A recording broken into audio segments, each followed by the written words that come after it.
Hello everyone, कैसे हैं आप सब। होपफुली आप सब बहुत अच्छे होंगे। Welcome back to our YouTube channel knowledge warehouse. This is Charu Agrawal, by profession chartered accountant.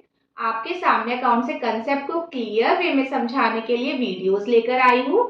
तो अभी जो हमारा चैप्टर चल रहा है वो चल रहा है बच्चों फाइनेंशियल स्टेटमेंट्स विद एडजस्टमेंट। हमने ऑलमोस्ट सारी एडजस्टमेंट अपनी कंप्लीट कर ली है। तो क्या होता है कि हम जैसे इलुस्ट्रेशन ले रहे हैं तो हमने सारी की सारी एडजस्टमेंट अपनी पूरी अच्छे से सॉल्व कर दी, सही जगह पे पोस्टिंग कर दी। लेकिन तब भी हमारा जो इलुस्ट्रेशन है, जो प्रैक्टिकल प्रॉब्लम है, वो ठीक नहीं हो रहा। वो क्यों नहीं ठीक हो रहा? क्योंकि बच्चों क्या होता है, जो ट्रायल बैलेंस दिया होता है ना, उसमें बहुत सारी ऐसी एडजस्टमेंट छिपी होती है जो कि हमें पता नहीं होता कि वो एडजस्टमेंट है, और वो हिडन एडजस्टमेंट्स होती है। तो आज की क्लास में हम वही एडजस्टमेंट, हिडन एडजस्टमेंट्स को समझेंगे कि वो हम कैसे रिजॉल्व करेंगे। तो बहुत इंटरेस्टिंग क्लास होने वाली है। तो चलिए क्लास स्टार्ट करते हैं। प्लस अगर अभी तक आपने मेरा चैनल सब्सक्राइब नहीं किया तो सब्सक्राइब जरूर कर ले, क्योंकि मैं बहुत सारी interesting videos on concept of accounts post करने वाली हूँ, जिससे आपको टाइमली नोटिफिकेशन मिलती रहेगी।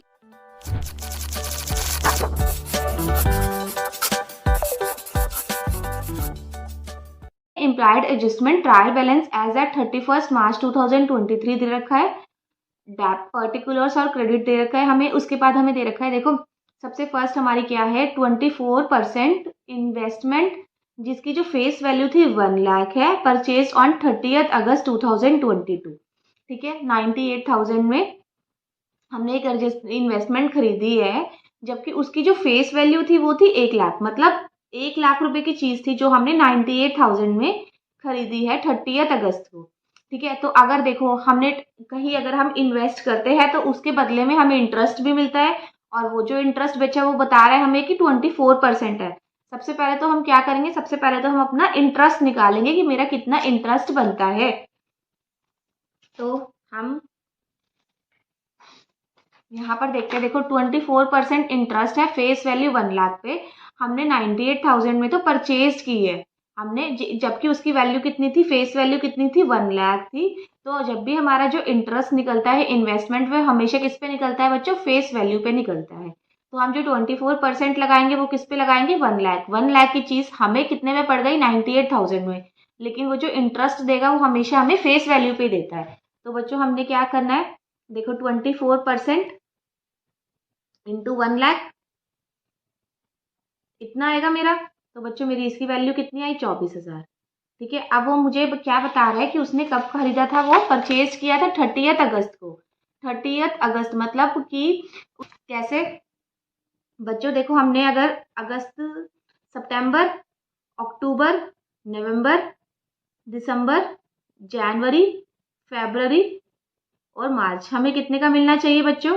देखो वो 30 अगस्त को ही कह रहा है, तो 30 अगस्त को हमने खरीदा, तो हमारा जो इंटरेस्ट है वो इंटरेस्ट हमें सितंबर से लेकर मार्च तक मिलना चाहिए, क्योंकि वो बता रहा है हमारी जो क्लोजिंग है वो 31 मार्च की है। ठीक है, तो कितने महीने हो गए, 1 2 3 4 5 6 7, 7 महीने का मिलना चाहिए। तो अगर मैं 24,000 पे 7 महीने का इंटरेस्ट निकालती हूँ तो बच्चों मेरा कितना होता है, क्लियर। हमारा जो इंटरेस्ट होता है वो किस पे निकलता है, हमारा फेस वैल्यू की टर्म पे निकलता है। और ये वाली जो इन्वेस्टमेंट है ये हमने 7 महीने रखी है, तो हमारा जो इसका इंटरेस्ट निकलता है बच्चों 14,000 रुपये। क्लियर, कंफ्यूजन नहीं है ना कोई? अगर कंफ्यूजन हो तो मुझे कमेंट बॉक्स में डाल देना, मैं आपको क्लियर कर दूंगी। देखो 24% इन्वेस्टमेंट है जिसकी जो फेस वैल्यू है 1 लाख रुपीज है, जिसको हमने परचेज किया 30 अगस्त को। ठीक है, 1 लाख की चीज हमें 98,000 में मिल गई, तो हमारा जो इंटरेस्ट कैलकुलेट होता है वो किस पे कैलकुलेट होता है बच्चों, फेस वैल्यू पे होता है। तो 24% हम 1 लाख पे लगाएंगे तो मेरा कितना आएगा, 24,000। और ये जो उसने अपने पास रखा है वो 30 अगस्त से को खरीदा है, मतलब उसके पास जो रहेगा वो सितंबर से लेकर मार्च तक रहेगा। कितने महीने बनते हैं, 7 महीने बनते हैं। तो अगर मैं 24,000 को 7 महीने का कैलकुलेट करती हूँ तो मेरा बच्चों कितना बनता है, मेरा बनता है 14,000।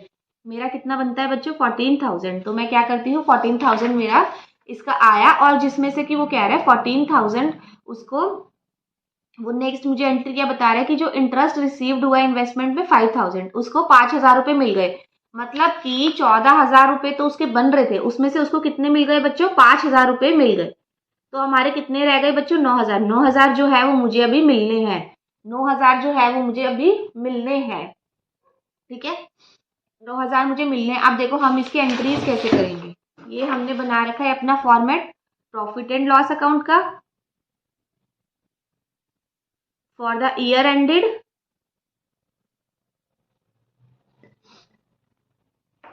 ठीक है, ये हमारा फॉर्मेट बना हुआ है for the year ended 31 March 2023। और यहाँ पर ये जो मेरी बैलेंस शीट बनी हुई है, ये बैलेंस शीट एज ऑन, मैंने आपको बताया था ना बैलेंस शीट हमेशा उस पर्टिकुलर डेट पे बनती है और जो पीएनएल और ट्रेडिंग है वो उस पूरे पीरियड का बनता है। ठीक है, कि मुझे बैलेंस शीट मेरी क्या क्या मेरे एसेट क्या क्या मेरी लाइबिलिटी खड़ी है 31 मार्च 2023 में। ठीक है, क्लियर। हमने यहाँ पर एक इन्वेस्टमेंट खरीदी थी 1 लाख रुपए की, उस पर 24% हमने इंटरेस्ट लगाया तो हमारा 24,000 बन गया। फिर हमने कैलकुलेट किया हमारे पास है कितने महीने के लिए ही रहा, हमारे पास है कितने महीने के लिए रहा, तो हमने कैलकुलेट कर लिया सितंबर से लेकर मार्च तक मेरे पास रहा है ये, तो उसके अकॉर्डिंगली मेरा 14,000 बनता है। 14,000 में वो मुझे बता रहा है कि उसे 5,000 तो ऑलरेडी मिल गया, उसको कितना मिलना बचता है बच्चों 9,000 रुपये। तो ये हमारा बैलेंस शीट में क्या आ जाएगा, एसेट साइड आ जाएगा। तो चलिए इसकी एंट्री हम पोस्टिंग करते हैं। बहुत सिंपल सा था ये। और ये जो हमारी इम्प्लाइड एडजस्टमेंट है ये बहुत ज़्यादा इंपॉर्टेंट है। ये आपको ये लगेगा नहीं कि एडजस्टमेंट दे रखी है और जबकि ये एडजस्टमेंट जैसे ही इसका ट्रीटमेंट होगा तो हमें ये भी बहुत ज़्यादा ध्यान से सुनने की ज़रूरत है। ठीक है, तो हमारा जो सबसे पहले हमने इन्वेस्टमेंट वाला था हम पहले बैलेंस शीट में डालेंगे अपना। ये मेरा बैलेंस शीट में देखो बच्चों, ये मेरी आई है लाइबिलिटी साइड और ये मेरा है एसेट साइड। यहाँ पर डाला मैंने अमाउंट इन रुपी। ये देखो सबसे पहले तो मैं क्या करूंगी, मैं इन्वेस्टमेंट की अपनी एंट्री कर लूंगी 98,000 की, 24% इन्वेस्टमेंट, जिसकी जो फेस वैल्यू थी वो थी 1 लाख रुपीज। वो मैंने कितने में ले ली, 98,000 में ली है। क्लियर, यहाँ तक तो कंफ्यूजन नहीं है।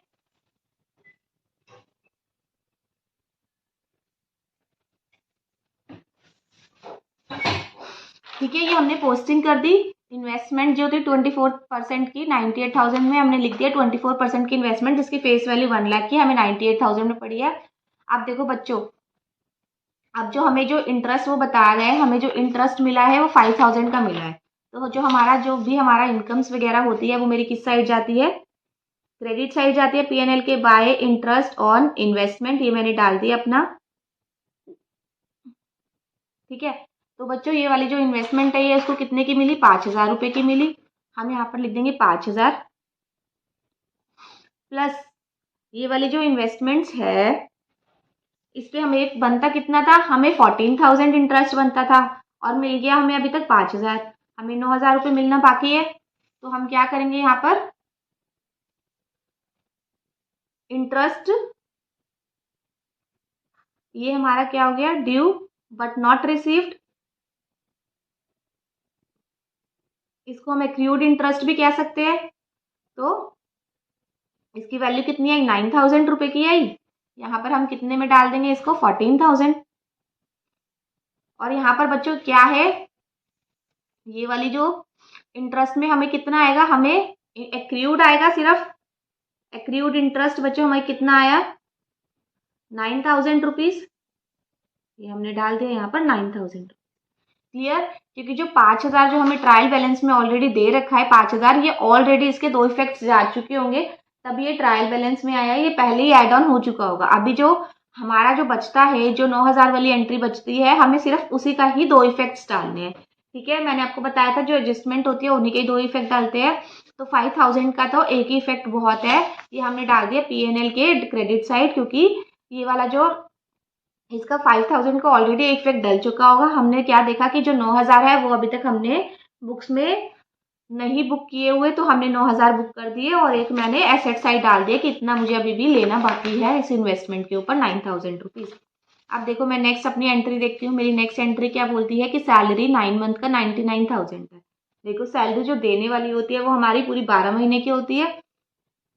अगर 12 महीने नहीं होती तो वो हमें बोल देता कि नहीं सैलरी 9 महीने की जाएगी, तो सैलरी हमारी 12 महीने की जाएगी। तो वो बता रहा है कि 99,000 हमारी 9 मंथ्स की है। वो क्या बता रहा है हमें 99,000। देखो 9 मंथ की 99,000 है, तो अगर हम 12 महीने का कैलकुलेट करें तो 12 महीने का बच्चों मेरा कितना आएगा, ये मेरा 11 हो जाएगा और ये मेरा 1,32,000, मतलब उसकी जो सैलरी बंदी हुई थी वो कितने की थी 1,32,000 की। लेकिन उसने अभी तक बच्चों कितनी पे की है, सिर्फ उसने 99,000 पे की हुई है, सिर्फ उसने 99,000 पे की है। तो अब हम क्या करेंगे, उसका इफेक्ट डालेंगे। तो देखो जो हमारी जो सैलरीज होती है वो सैलरी हमारी क्या है, मेरा पीएनएल का पार्ट है वो डेबिट साइड आएगी। ये उसने ऑलरेडी 99,000 रुपये दे रखी है। प्लस मुझे कैसे करना है आउटस्टैंडिंग सैलरी, कि वो बेचारे हाथ जोड़ के खड़े हुए लेकिन हमने अभी तक उसको दी नहीं है। तो आउटस्टैंडिंग सैलरी बच्चों मेरी कितनी आएगी 33,000। अगर मैं 1,32,000 में से 99,000 को सब्ट्रैक्ट करती हूँ तो मेरी कितनी आती है 33,000। क्लियर है ये। हमारी सैलरी पूरी 9 महीने की जाती है, उसने सिर्फ यहाँ पर बता रखा है हमारी सैलरी 12 महीने की जाती है, उसने सिर्फ 9 महीने की ही दे रखी है। तो 12 महीने की कैलकुलेट करके हम क्या करेंगे, यहाँ पर लाइबिलिटी साइड ले जाएंगे। तो एक बार तो हमारी जो पूरी टोटल हो गई पीएनएल में कितनी आएगी 1,32,000, और बैलेंस शीट में हमारी कितनी आनी चाहिए बच्चों, हमें क्या करना है, हमें जो कि हमने ऑलरेडी पे कर रखा है, ये जो 99,000 है ये ऑलरेडी 2 जगह जाके आया हुआ है। तो हमें सिर्फ उसका एक ही इफेक्ट लेना है, वो हमने ले लिया 99,000। अब जो उसने हिडन एडजस्टमेंट छुपी हुई है वो ये छिपी हुई है कि 9 महीने की सैलरी तो हमने दे दी, 3 महीने की सैलरी हमें अभी बाकी है। तो जो हमें जो चीज़ पे करनी होती है, जो चीज़ लाइबिलिटी होती है, वो हम कहाँ लिखते हैं, यहाँ पर लिखते हैं, यहाँ पर लिखेंगे हम आउटस्टैंडिंग सैलरी। तो बच्चों 1,32,000 की उसकी 12 महीने की सैलरी बनती है, उसने 99 दे रखी है। तो हमारी जो बची हुई सैलरी है वो कितनी है 33,000। जो हिडन एडजस्टमेंट है उसका 2 जगह इफेक्ट गया, एक तो यहाँ पर गया 33,000 हमने outstanding salary balance sheet side लिख दिया, और दूसरा हमने पीएनएल में ऐड कर दिया इसको 99,000 के साथ। क्लियर। ट्रायल बैलेंस में आपको बच्चों बार बार कह रही हूँ, जो ट्रायल बैलेंस की चीज़ है वो 2 जगह गई है, 2 जगह ऑलरेडी जा चुकी है। तो ट्रायल बैलेंस की चीज़ हमें सिर्फ एक ही जगह लेंगे, और जो उसके पीछे हिडन एडजस्टमेंट छुपी है उसका इफेक्ट हमें 2 जगह लेंगे। ठीक है, क्योंकि जब उसने सैलरी की एंट्री की होगी वो बैंक से उसने पे कर दिया होगा, सैलरी टू बैंक अकाउंट या सैलरी टू कैश अकाउंट। तो ट्रायल बैलेंस में आ गई तो वो 2 का पड़ाव कर चुकी है, 2 जगह जा चुकी है। अब उसको क्या है, जरूरत एक ही जगह जाने की है। क्लियर। हमने इन्वेस्टमेंट का पढ़ लिया। इन्वेस्टमेंट में हमने देख लिया ये जो 5,000 हमें मिल गए हैं, तो कितने मिलने बाकी थे 9,000। 9,000 क्या है, मेरा एक्रूड इंटरेस्ट है, मुझे अभी मिलना है। क्लियर। अब देखो नेक्स्ट हमारा क्या है, insurance including annual premium 48,000 paid up to 30th April 2023। ठीक है। देखो 1,00,000 रुपीज उसने इंश्योरेंस पे किया, जिसमें से कि उसका जो एनुअल प्रीमियम की वैल्यू थी 48,000 थी। ठीक है, ये देखो क्या है, उसने 1,00,000 रुपए इंश्योरेंस पे किया, उसने इंश्योरेंस पे कर लिया 1,00,000 रुपए। इसमें से वो कह रहा है कि 48,000 उसका साल का है। तो बच्चों उसने वो साल का कितना बता रहा है, वो साल का बता रहा है 30th अप्रैल 2023, मतलब कि 30th अप्रैल तक दिया हुआ है। तो अगर हम देखें हमारा जो हमें पे करना चाहिए था, हमें उसको पे करना चाहिए था वो 31 मार्च तक करना चाहिए था। 31 मार्च 2023 उसने क्या कर रखा है 30th अप्रैल तक दे रखा है, मतलब उसने अप्रैल महीने का ज़्यादा दे रखा है, मतलब उसने 1 महीने का एक्स्ट्रा दे रखा है।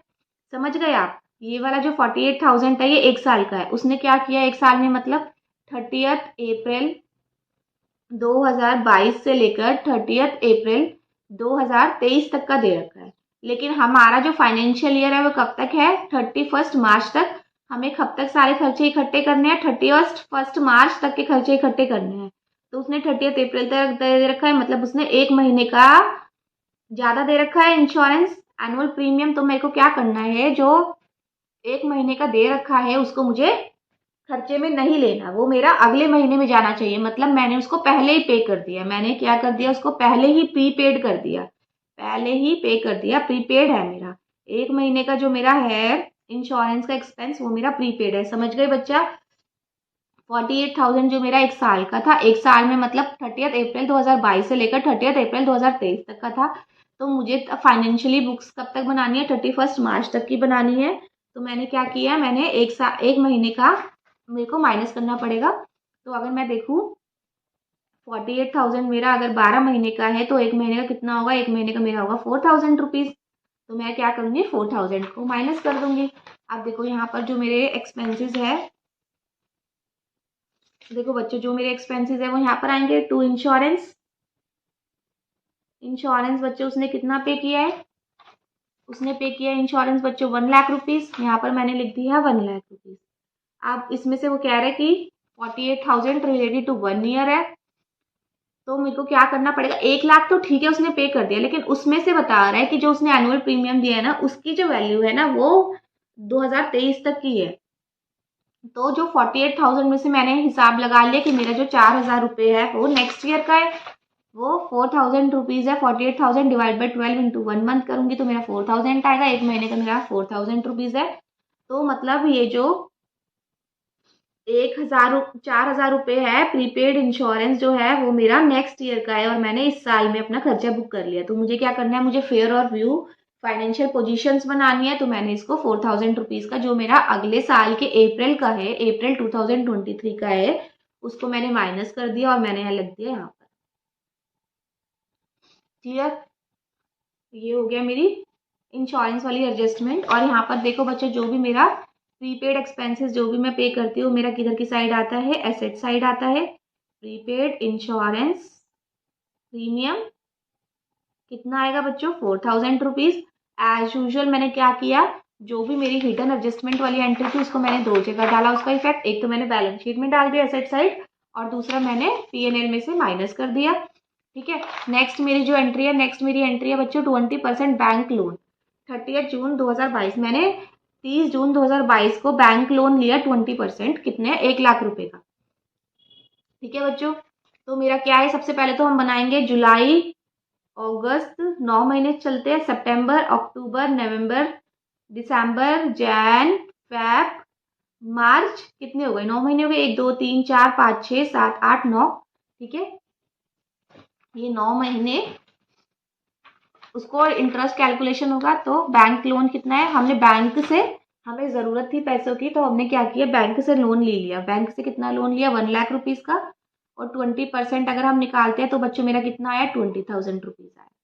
अब देखो उसने 9 महीने इस साल यूज़ किया है वो लोन, जुलाई से लेकर मार्च तक। तो मेरे को कितना 9 महीने का ही लोन पे करना पड़ेगा। तो मैं अगर 9 महीने का लोन देखूँ तो मेरा कितना आएगा, 18,000।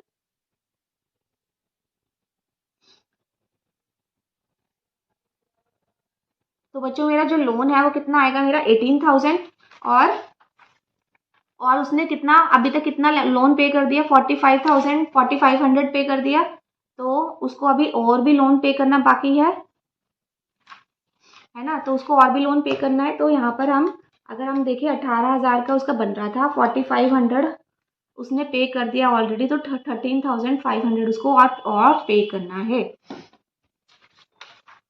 यहाँ पर हम देखें, हमने बैंक लोन उसने कितने का लिया है, 1 लाख रुपीज़ का। तो यहाँ पर मेरी यहाँ पर लोन वाली एंट्रीज में हम, ये हमारी लाइबिलिटी है, यहाँ पर हम लोन में डाल देंगे कितना, 1 लाख रुपीज़। ठीक है, 1 लाख रुपीज़ लोन में मैंने डाल दिया। फिर मैंने क्या किया, बैंक लोन 20% इंटरेस्ट कैलकुलेट किया 1 लाख पे। तो बच्चों मेरा कितना बनता है, 18,000 बनता है। कैसे बनेगा, 9 महीने का ही कैलकुलेट करना है। उसने 12 के 12 महीने उस लोन को नहीं रखा, उसने सिर्फ लोन को जून में ही लिया था, तो जुलाई से लेकर मार्च तक ही रखा है। तो मेरा 9 महीने का ही बनता है 18,000 रुपये। तो यहाँ पर ये जो मेरा है, ये मेरा ये एक्सपेंस है। यहाँ पर मैं क्या डालूंगी, to bank interest. Bank interest देखो मेरा कितना आएगा, ये तो 4500 मैं पे कर चुकी हूँ, 4500 हमने पे कर दिया। प्लस मेरा क्या है, आउटस्टैंडिंग इंटरेस्ट जो है वो मेरा कितना बनता है, आउटस्टैंडिंग इंटरेस्ट मेरा 18,000 बनता था, मुझे ट्रायल बैलेंस में ऑलरेडी 4500 दे रखा है। तो मेरा जो आउटस्टैंडिंग इंटरेस्ट है वो कितना बनेगा, 13,500। तो टोटल यहाँ पर मेरा कितना आ गया, 18,000। और यहाँ पर हम क्या करेंगे बच्चों, आउटस्टैंडिंग इंटरेस्ट ऑन लोन डाल देंगे। वो कितना आएगा मेरा 13,500। क्लियर। हमने क्या किया, हमने जो बैंक इंटरेस्ट था वो हम कहाँ लेकर गए, एक ही जगह लेकर गए, क्योंकि उसका ऑलरेडी 2 जगह इफेक्ट चला गया होगा जब हमने उसको जनरल से लेजर में पोस्टिंग की होगी। तो यहाँ पर हमने बैंक इंटरेस्ट रख लिया 4500, और जो हमारा और इंटरेस्ट लगा है जो कैलकुलेशन के हिसाब से हमें और पे करना था वो हमने आउटस्टैंडिंग इंटरेस्ट में डाल दिया। और यहाँ पर हमने क्या किया, यहाँ पर हमने बैलेंस शीट में डाल दिया आउटस्टैंडिंग इंटरेस्ट। ये हमें और भी पे करना है अभी, कितने, 9 महीने का। क्लियर। तो यहाँ पर हमारी हो गई इम्प्लाइड एडजस्टमेंट खत्म। तो चलिए आज की क्लास खत्म करते हैं। अगर आपको मेरी वीडियोस अच्छी लग रही है तो मेरे चैनल को लाइक, सब्सक्राइब और शेयर जरूर। Thank you.